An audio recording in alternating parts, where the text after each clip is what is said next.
এই আশুরার যে ঐতিহাসিক দিন, আশুরা কেন বলা হয়, এর নামকরণ কেন হয়েছে?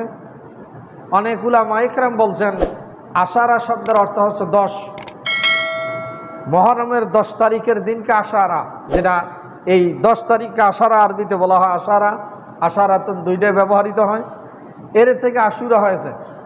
আবার কোন উলামা ইকরাম বলছেন আল্লাহ রাব্বুল আলামিন এই দিনে 10 জন নবীদের বিশেষ অনুগ্রহ করেছিলেন, আল্লাহ পাক তাদের দোয়া কবুল করেছিলেন, এই জন্য এটাকে আশুরা বলা হয়। জোরে বলি সুবহানাল্লাহ।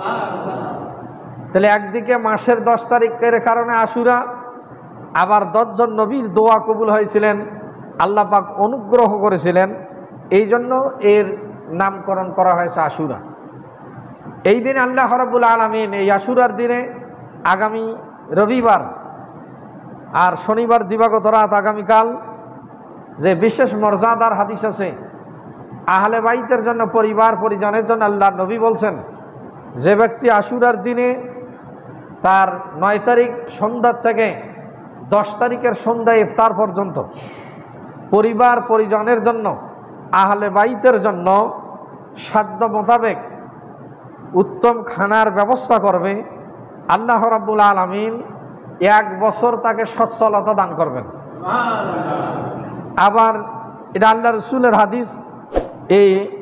এই ব্যাপারে আবার অনেকে বলছেন, হযরত সুফিয়ান রাহিমাহুল্লাহ ইনি বলছেন যে আল্লাহর নবীর এই কথা আমি আমার জীবনে 50 বছর থেকে প্রমাণ করে আসতেছি। জোরে বলি সুবহানাল্লাহ। এই জন্য আশুরার দিনে আমাদের দেশে পহেলা বৈশাখ এরকম বিশেষ আয়োজন হয়, ঈদের দিনে বিশেষ আয়োজন হয় খাওয়া দাওয়া, ঈদের দিনে উত্তম খানা খাওয়া, এটাও সুন্নত। কিন্তু পহেলা বৈশাখের ব্যাপারে কোনো কোরআন হাদিসের দলিল নাই।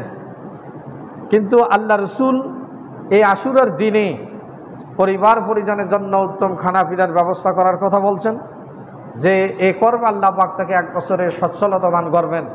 সেই দিনটা হচ্ছে রবিবার দিন। এই শনিবার দিবাগত রাত থেকে, অর্থাৎ শনিবার রাত থেকে কেউ হয়তো রোজা রাখবে, আশুরার রোজা 10 তারিখ। আল্লাহর নবী বলছেন যদি কেউ আশুরার রোজা রাখে তাহলে তারা যেন 2টি রোজা রাখে। আর আমি যদি বেঁচে থেকে আগামী বছর, আল্লাহর নবী বলছিলেন আমি 2টি রোজা রাখব। হাদিসে আছে ইহুদিরাও এই দিনটাতে রোজা রাখে, আশুরার দিন। আল্লাহর নবী জিজ্ঞাসা করেন তোমরা আশুরার দিন রোজা রাখা কেন? যে আমরা আল্লাহ পাকের শুকরিয়া হেতু এই দিনে রোজা রাখি। বলে কি শুকরিয়া? বলে বনি ইসরাইলকে আল্লাহ পাক এই ফেরাউনের কবল থেকে বাঁচাইছিলেন এবং নীল নদে তাদেরকে ডুবিয়ে মারছেন, লোহিত সাগরে আল্লাহ পাক আমাদেরকে পরিত্রাণ করেছেন, এই জন্য আমরা শুকরিয়া দান রোজা রাখি। তা আল্লাহ নবী বলছেন আমি অমুসলিমদের বিরুদ্ধচারণ করব, তাদের অনুকরণ করব না। এই জন্য এই মাসে আশুরা রোজা একটা রাখা জায়েজ নাই। খালি 10 তারিখে রোজা রাখলে হবে না, 9, 10 রোজা রাখা উত্তম। অথবা যদি 10, 11 রাখেন তাও জায়েজ। 10 তারিখ 11 তারিখ শনিবার যারা নফল রোজা রাখবেন, শনিবার রবিবার 2টা রোজা রাখতে হবে কমপক্ষে। আর যদি রবিবার রাখেন তাহলে তার সঙ্গে মিলিয়ে সোমবার 11 তারিখ রোজা রাখতে হবে। তো এই জন্য আল্লাহর নবী ইহুদিরাও এই দিনে রোজা রাখেন, আশুরার এই মর্তবা। হাদিসে যে 10 জন নবীর প্রতি আল্লাহ পাকের অনুগ্রহ করেছিলেন,